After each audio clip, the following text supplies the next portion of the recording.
10th জানুয়ারি আমরা মায়াপুর যাচ্ছি। 5:30 বাজে আমরা বেরোলাম। আমাদের ট্রেন আছে ক্যান্টনমেন্ট থেকে 5:50 যাব দমদম, দমদম থেকে কৃষ্ণনগর লোকাল। ওটা হবে তোমার 5:20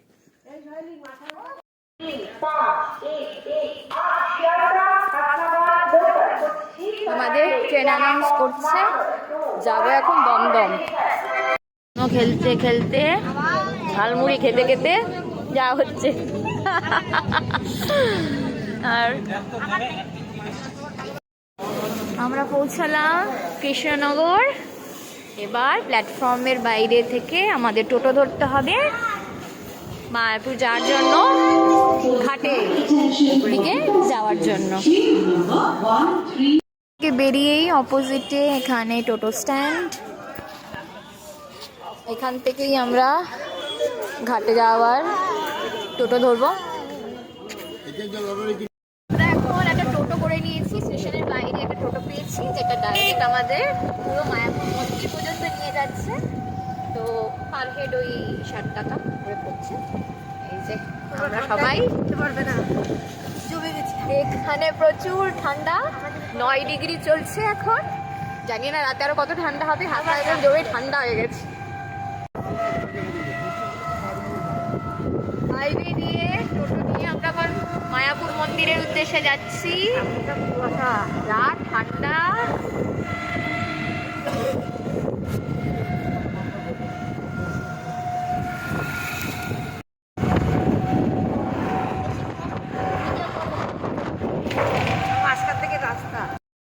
সর্ষে ক্ষেতের পাশ দিয়ে আমরা যাচ্ছি। আর কি দারুণ জলঙ্গি নদী এখান দিয়ে বয়ে যাচ্ছে, অসাধারণ দৃশ্য, খুব সুন্দর। ফটো তোলার জন্য এখানে নামলাম। কি সুন্দর জলঙ্গি নদী এখান দিয়ে বয়ে যাচ্ছে। এই আমাদের টোটো দাঁড়িয়ে আছে, আর এই সর্ষে ক্ষেত।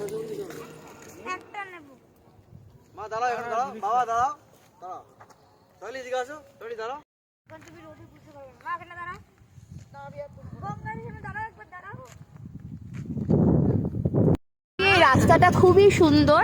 আমরা আসার সময় আসলাম, হ্যাঁ সন্তুই বলেছে যে ঘাট করে পারাপার না হয়ে মানে টোটো করেই আমরা ডাইরেক্ট যাই মন্দির, পরে তো আবার নবদ্বীপ যাব, তখন গঙ্গা পার হবই।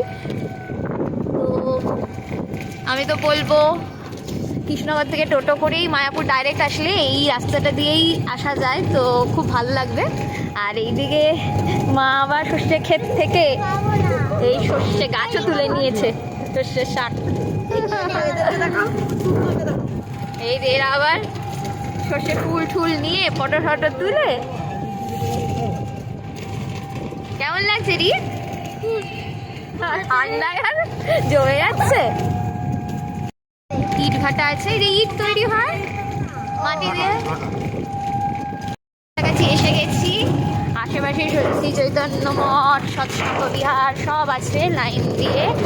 আর ওই যে মন্দিরে চূড়া দেখা যাচ্ছে।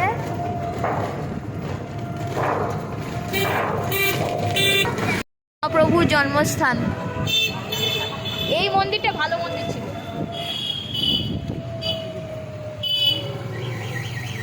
মন্দিরের সামনে আমরা এসে গেছি, দেখা যাচ্ছে না দেখা যাচ্ছে না। মন্দির দেখা যাচ্ছে, কুয়াশা একটু ঢাকা। এই যা আমরা এসে গেছি, দিয়ে ঢুকে গেলাম। এই সাইডে হচ্ছে নামহট্ট ভবন, সামনেই বাইক পার্কিং আছে। এখানে পার্কিং এর ভালোই ব্যবস্থা আছে, গাড়ি নিয়ে বাইক নিয়ে আসাই যাবে। আর এখানে তো অনেকগুলো ভবন আছে যেগুলো ডিটেলস গুগলে অ্যাভেলেবেল। এমনি ছোটোখাটো কুটির, গেস্ট হাউস অনেক কিছুই আসছে। এবং মন্দির চত্বরের বাইরেও অনেক গেস্ট হাউস আছে, থাকার জায়গা আছে। মন্দিরের বাইরেও অনেক খাবার দোকানও আছে। পার্কও আছে, দোলনা, আর পরপর ভবনগুলো এখানে। আমাদের এই যে গীতা ভবন, এখানেই আমরা স্টে করব একটা দিন। খুবই সুন্দর মন্দির প্রাঙ্গণ, খুবই সুন্দর, না আসলে বোঝা যাবে না।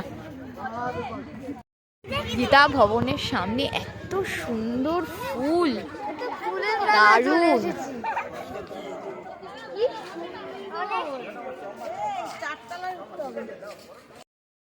আমাদের ঘরের দিকে নামাজ, আমাদের এটা একটা রুম, এখানে 4টে বেড আছে, ওয়ার্ড্রপ, আর এদিকে ব্যালকনি, এদিকে ওয়াশরুম, ওয়াশরুমটাও ভালো, যথেষ্ট বড়। আর এই নেট দেওয়া আছে দরজায় যাতে মশা টশা না হয়। এটা ব্যালকনি।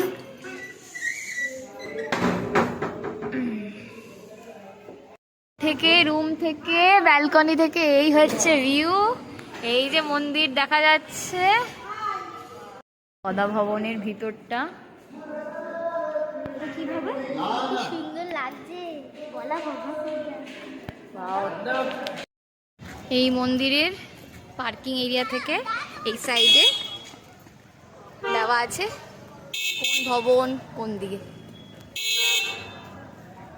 আর এই দিক থেকেই সব গীতা ভবন, নামহট্ট ভবন পরপর।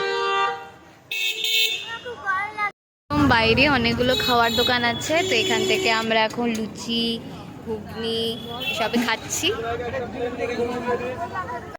মেন গেট মায়াপুর মন্দিরের, এই আমরা এখন প্রবেশ করছি মেন গেট দিয়ে। অখণ্ড হরিনাম সংকীর্তন হয় এখানে, 24 ঘন্টা হরিনাম গান করা হয়। আমার আসবে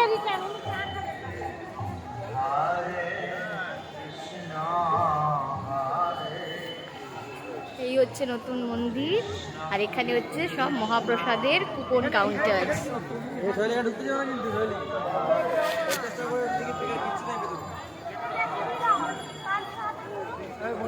আচ্ছা, এখানে মন্দিরের টাইম টেবিলটাও একবার দেখিয়ে দিই।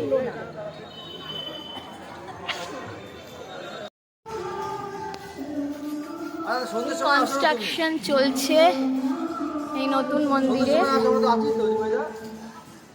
আমরা এখন যাচ্ছি গোশালার দিকে, এই রাস্তা বরাবর হেঁটে গেলেই গোশালা।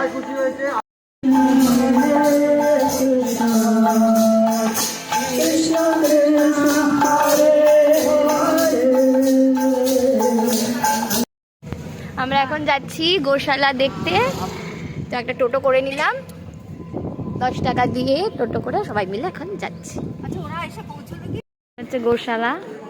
গোশালা গৌশালা। যাবেন আমার মন্দিরের সামনে থেকে ওই গরুর গাড়ি ছাড়ে। এই হচ্ছে গোশালা।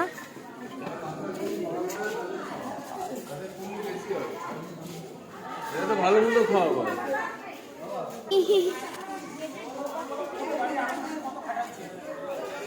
যাও, গরুর পাঠে দাও, এসছে যখন যাও, ওখানে যাও।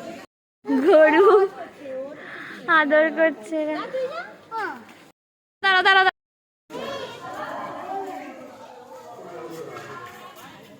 প্রণাম করো। ও সব থেকে বড়।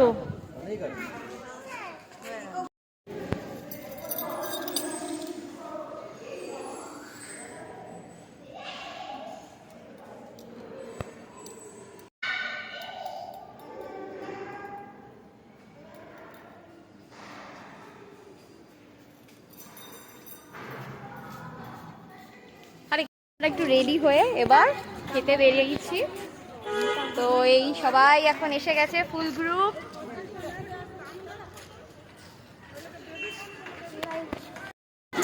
এখন আমরা গদা ভবনের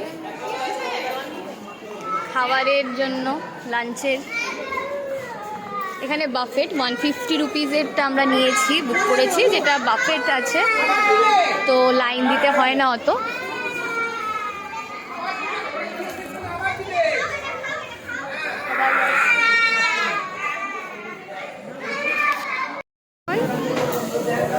চলে এসেছি ভিতরে আমাদের প্রসাদ গ্রহণ করতে, lunch.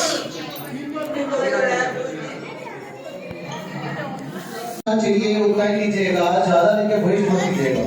Hare Krishna, thank you so much. और पेट में जितना कैलोरी है होगा तो एक से 2 कैलोरी पेट में आ सकता है, बाकी सब कैलोरी पेट में ही रहेगा। पेटेর মধ্যে যে সমস্ত বাড়ি দর হচ্ছে যদি কোনো প্রবলেম হয় এক থেকে দুটো ওই টেবিলের উপরে না হবে, বাকি সমস্ত বাকি পেটের মধ্যে পড়ে গেছে।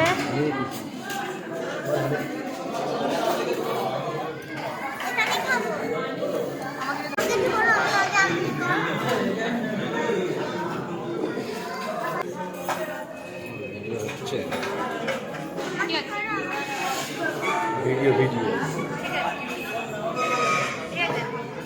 ফটো তুলি, দাঁড়াও।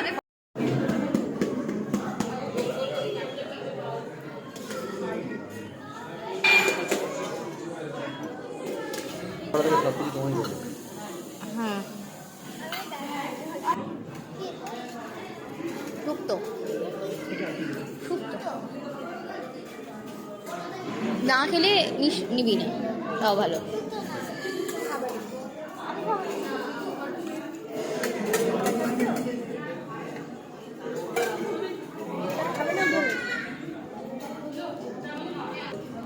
না খাচ্ছে না খাক। লাঞ্চ হলো, প্রচুর আইটেম, ভাত, ডাল, বেগুনি, ফুলকপির তরকারি, পনির, চাটনি, পায়েস, পাঁপড়, খুব ভালো।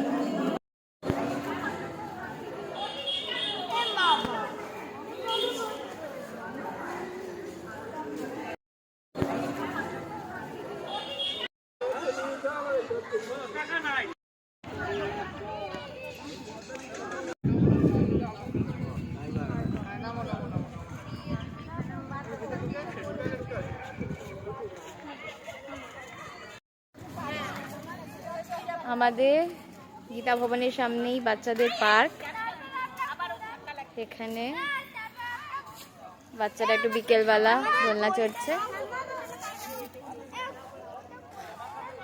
খুব সুন্দর পরিবেশ।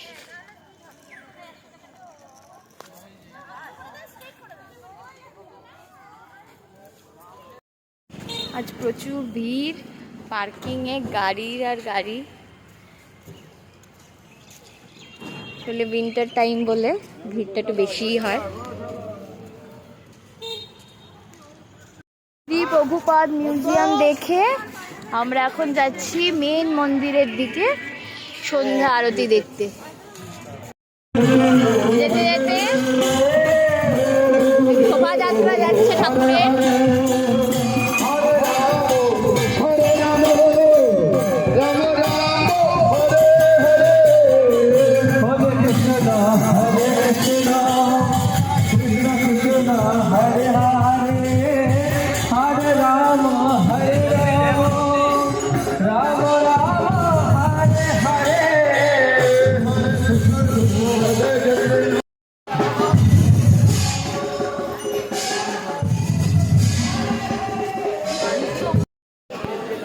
দেখার সময় জুতো আর মোবাইল এখানে জমা রেখে যেতে হয়। আমরা এখনই আরতি দেখে ফিরছি। আরতি দর্শন হলো, কিন্তু ওখানে তো ভিডিও করা যায় না, তাই করতে পারিনি। কিন্তু অসাধারণ, মানে মনটা একদম জুড়িয়ে যায়, খুব সুন্দর হলো। এখন আমরা ডিনার করব আর একটু বাইরে গিয়ে একটু চা খাবো, কারণ মন্দিরের মধ্যে চত্বরে তো চা এলাও না, তাই বাইরে গিয়ে চা খাবো আর ডিনারটা করবো। আমরা একটুখানি মন্দিরের বাইরে এসেছি একটা রেস্টুরেন্টে, ভেজ রেস্টুরেন্টে, রাধা মাধব প্রসাদ। তো আমরা খাচ্ছি রাতে ভেজ থালি। খেয়ে দিয়ে তারপর চলে যাবো আবার আমাদের গীতা ভবনে। কাল সকালে 8টায় আমাদের চেক আউট আছে, চেক আউট করে আবার যাবো কালকে নবদ্বীপ। বাবা ওরা গোবিন্দা সেই যে মায়াপুরের গীতা ভবনের অপোজিটেই রেস্টুরেন্টটা, ওখান থেকে খেলো। ওরা রাত্রেবেলা ধোসা, আলুর পরোটা এগুলো খেলো, আর আমরা ভাত খেতে গেছিলাম। তো আমাদের ডিনার কমপ্লিট। এবার হোটেলে গিয়ে আমরা এবার একটু গল্প আড্ডা দেবো, দেন ঘুমাবো। সকালবেলা আবার উঠে নবদ্বীপের জন্য বেরোতে হবে। আমরা এখন সবাই মিলে মেয়েরা আর বাচ্চারা এবার শুচ্ছি এই আমাদের ঘরে।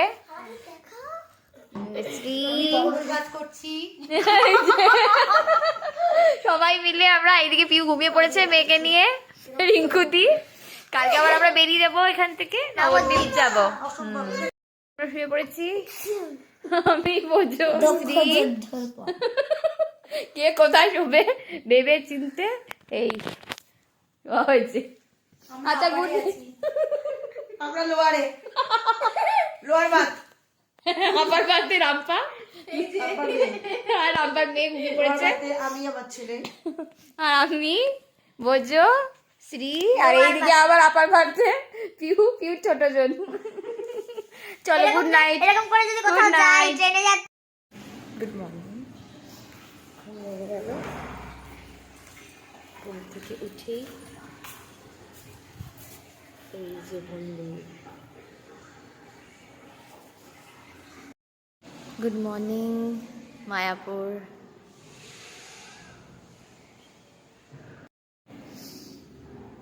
Good morning Mayapur.